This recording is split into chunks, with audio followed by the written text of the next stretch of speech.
నమస్తే. ఇప్పుడు మీరు చూస్తుంది ప్లాట్ 240 స్క్వేర్ యార్డ్స్. కనిపిస్తుంది కదా చిన్న కడి, అక్కడి నుంచి ఈ వైట్ కడి దాకా plot 36 size, road facing. Depth ఏమో ఆ బ్యాక్ సైడ్ అది ఉంది కదా అక్కడి దాకా 60 సైజ్, అది depth 36-60. 240 square yards, east facing. ఇది 40 ఫీట్ రోడ్. ఇది మనం నిలబడ్డది 40 ఫీట్ రోడ్, అక్కడ దాకా రోడే. ఆ కొబ్బరి చెట్టు బ్యాక్ సైడ్ ఇక metal road, running village to metal road. ఇది తక్కువ ప్రైస్లో ఉంటుంది. ఇది రైపోల్ రెవెన్యూ, ఇబ్రహీంపట్నం దగ్గర జనార్షాలో. మొత్తం టేక్ చెట్లు ఇట్లా ఉంటుంది సరౌండింగ్స్. లాంగ్ టర్మ్ ఇన్వెస్ట్మెంట్, ఇది షార్ట్ టర్మ్ అయితే కాదు. ఇది 240 స్క్వేర్ యార్డ్స్, అగ్రిమెంట్ బేస్ మీద ఉంది.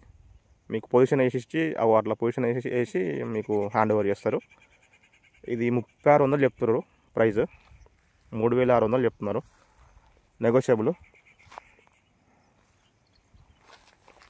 Slightly negotiable. ఇది లాంగ్ టైం, ఇది షార్ట్ టైం అయితే కాదు. ఇబ్రహీంపట్నం నుంచి మనకు 8 కిలోమీటర్లు 9 వస్తుంది మనకి డిస్టెన్స్. మీకు లొకేషన్ మొత్తం అదంతా పెడతాను డిస్క్రిప్షన్లో, చూసుకోవచ్చు. ఇంట్రెస్ట్ ఉంటే కాల్ చేయండి, రండి ఒకసారి.